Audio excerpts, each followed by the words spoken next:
Today we're making Amaro. Amaro is an Italian digestivo, which means that supposedly it's good for after dinner, for your tummy. And legend has it that in Italy, it started off as a medicinal purpose, right? So they would drink this stuff when they felt bad, and all of a sudden they'd feel good. And well, pretty much still applies today, even if you're not drinking it because your tummy feels bad. So anyway, Amaro is a very, it's kind of complex in terms of ingredients, but it's very easy in terms of making it on your own. There are gobs and gobs of different Amaros out there. A lot of them from Italy, but a lot of them also here in the States now. And they come in a lot of different flavor profiles. Many different ingredients. I mean, there are some Amaros that have like 25, 30 different ingredients, but the one we're gonna make today is a little bit simpler. I'm thinking it's gonna be similar to the typical Amaro Montenegro, which is what's shown here. And it's Amaro Montenegro is a bit of a milder Amaro. Some of them can be quite puckering, like they can be very bitter. And that's the whole thing about Amaro, actually means bitter in Italian. So anyway, this is the Montenegro. I'm gonna show you what it looks like by pouring it in here, and maybe I'll even just have a little bit while we are making this. You see this one? It's lighter. A lot of them are very dark, and which means they're usually very bitter. But this one goes down pretty smoothly. So I've made some of the darker ones before. I've probably made Amaro about, I don't know, 3 or 4 times. And usually when I've made it, I've kind of gone off of a recipe, but I've added a lot of my own things. Amaro is pretty simple. All you got to do is it's just bittering agents and then flavor. Flavors can be, bittering agents are anything from like cinchona bark, cherry bark, dandelion root, things like that. And then your flavorings are, dried fruits, zest of, citrus zest, and things like that. Today, though, like I said, we're gonna make something a little bit milder. It's called a summer solstice Amaro, and I'm actually making it 100%, for the most part, from the recipe. Whereas in the past, I've always not had everything, so I've substituted and all that. Still turned out very well, though. So here, let me show you what it is going to look like. These are the ingredients that are going to go in as the flavoring for the Amaro. So we've got Valencia oranges here. We've got Meyer lemons. So these are, actually the recipe does call for regular lemons, but I like the idea of the Meyer lemon because it's a little bit smoother. We've got dried Valencia orange zest. We've got some basil and some sage. We've got dried cherries. We've got grains of paradise here, okay? And then we've got anise seeds, and then this is cinchona bark. I'm pretty sure that's how you pronounce it. If it's not, too bad. I'm pronouncing it the way the Italians would, okay? So cinchona bark.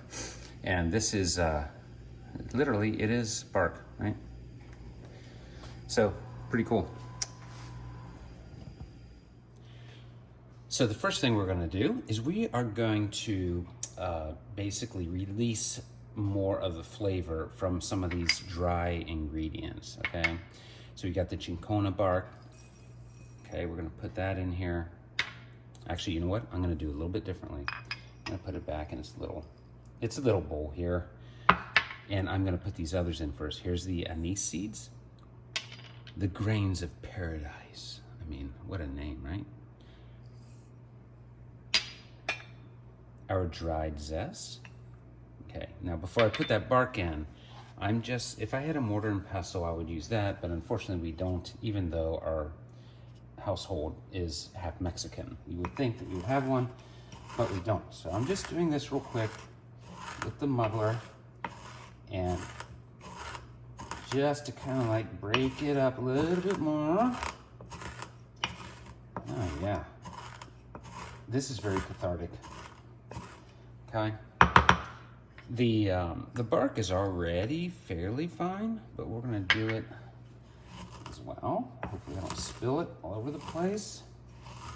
But this should release a lot of the flavor as it's living happily with our alcohol during its period where it's going to ultimately be sitting for some weeks.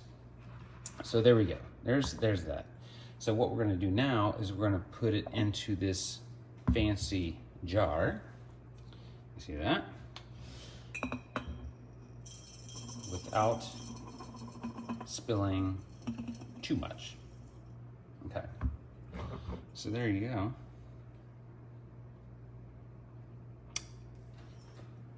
That smells very nice. Very nice. Very nice. Now, do you remember all those lemons and oranges we saw? These guys? Or these guys? Well, we are going to take the zest off of them and put them with the other ingredients. I love doing this. I know a lot of people don't. It's only 8, so it's not gonna take that long. So you can do it in 2 different ways, but you need a serrated peeler. Okay, here's 2 of them. One is this guy. The other one is this Y peeler. This is the latest addition to the family. I love the Y peeler.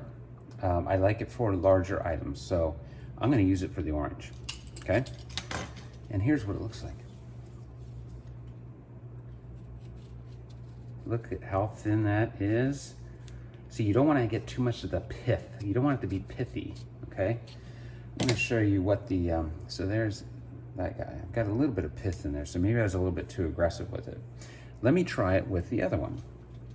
So this is the other one.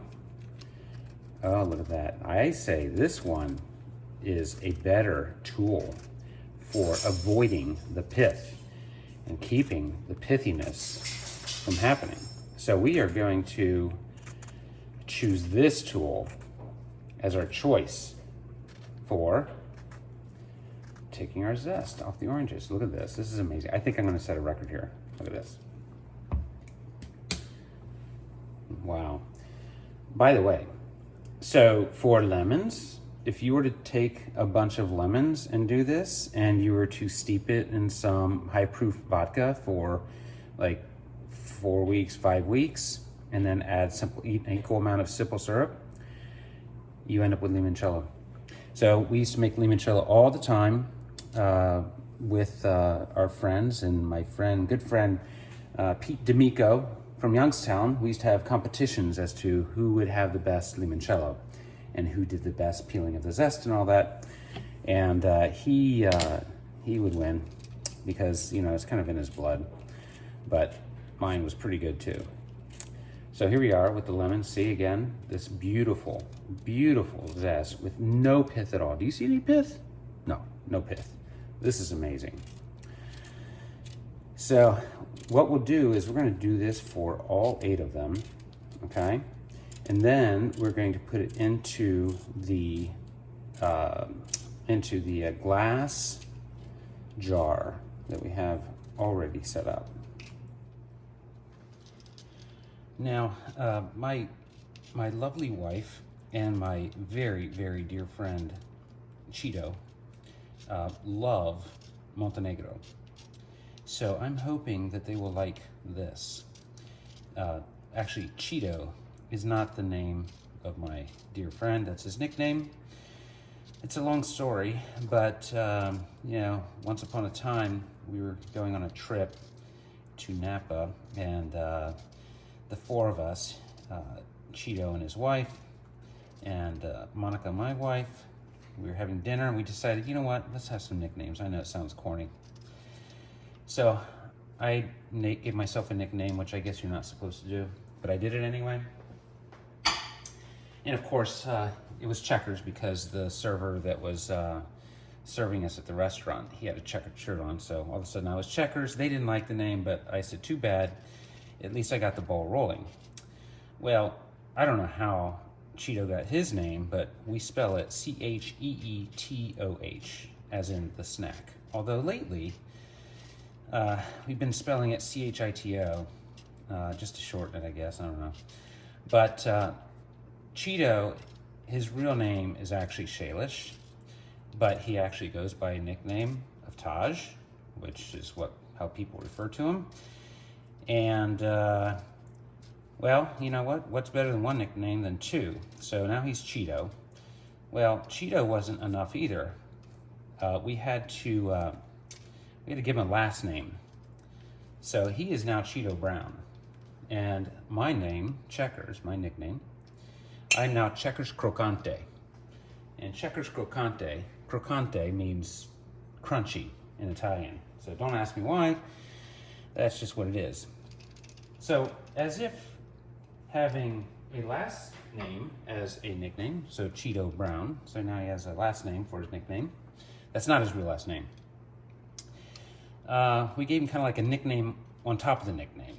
So now he's Downtown Cheeto Brown, which really flows well. So this is a guy who has a nickname that he goes by that also has another nickname that I refer to him. And that nickname has a last name, and that nickname has a nickname. So, go figure. Anyway, we're getting to the end of our peeling of the zest from our citrus. You can see there's a fine pile of citrus there, and I'm telling you, this aroma is just wafting through the air right now. It's amazing. I love citrus. It's incredible. This is our last Meyer lemon. Look at this. Crazy. And we have to figure out what to do with our lemons and oranges after this. Probably, you know, make some orange juice. My daughter loves fresh squeezed orange juice, so I can do that. That's a happy result, a side result from all of this. Let's get every little bit here because this stuff is like gold in terms of what it adds to the flavor profile. So what you end up getting here is you get this nice kind of like sweetness of the citrus. So now we're going to put it in our jar. You get the nice kind of sweetness of the citrus that goes up against the harshness by itself, not at the end of the day, but harshness of the cinchona bark. So anyway, this goes in here. Then we're going to add the other ingredients, okay? This is getting exciting. We're almost finished. Well, not quite, but. So we've got our sage leaves. Uh-oh. Spilling all over the place. And our basil leaves. Okay, those are going to add something interesting, aren't they? And our dried cherries. Now, this is really interesting because every time I've used dried cherries, when I thought I was going to get a lighter looking sort of Amaro like this, they have definitely colored it dark. Oh, that's good. Look at the icer. Isn't that special? See, this is a crystal clear piece of ice. Actually, Cheeto turned me on to icers. He actually made his own with directional freezing. And so he's a pro. So here we go. All the cherries. Now, the final. We need vodka, but not just normal 80 proof vodka. You need at least 100 proof, okay? So for this, we need about 6 cups. But guess what? So I've got 100 proof here, right? There are different makers of vodka and all that, but I like Smirnoff for this purpose. But I've also got a little bit of Everclear left over, which is 151 proof. So you get 100 proof, 151 proof. So I'm going to use up the Everclear that I have, and I've used this in Amaro before, and it works really, really well. By the way, this stuff is super flammable. So do not, I repeat, do not have this near an open flame. You may as well have a container of gasoline. I was going to put it over there on the stove. That's not good. All right, so that's some. Now let's do the vodka. I'm going to take out the little. Oh no, I'm not. I'm just going to pour. Here we go. I'm going to give you a better look at it here, okay? So you can see it's really, really nice. All these colors and flavors. I mean, just think about it. The anise seeds, what are they going to add? They're going to give this thing a bit of a licorice sort of, you know, undertone. Just enough. Okay. And then we've got our last couple of cups of this. I mean, it doesn't have to be super exact because after all, we're dealing with like inexact amounts of basil and things like that. Okay, so let's stir it up a little bit. Just to get everything kind of like dancing together. You know, it's like a nice sort of ballroom dance that's going on here. Look at this. I mean, if you know what, if you don't like it at the end of the day, it's beautiful. I mean, in terms, if you don't like the taste, at least it's beautiful to look at right now, especially in real life. So there we go. That should work. Okay. Okay. Wow. So we're going to let this sit for about 3 weeks in a very dark place that's relatively cool. Okay, not in the refrigerator. You don't need to do that. Just make sure it's not like out in the sun, right? So this is going to sit for 3 weeks. Then when you are finished with that, you're going to take it out. You're going to strain it through like several layers of cheesecloth. I've done it through coffee filters before. That takes a long time though. But you want to get all of the sediment out. Okay, so do it as much as you can until it runs clear. Once that's finished, then you add your simple syrup to it in approximately, and I'd have to check the recipe, but basically it's going to be about an equal proportion. And then let it sit for another 2 weeks or so to let those flavors kind of really mingle and get all happy together. So anyway, that's at that point, you're going to have a great Amaro. Again, this is a good one to start off with because it's not too bitter. It's pretty easy to go down. And I like serving it on an icer like you saw. Sometimes just straight up is good as well. Anyway, enjoy, and maybe we'll come back and visit when we actually do the filtering and all that, but I don't know, we'll see.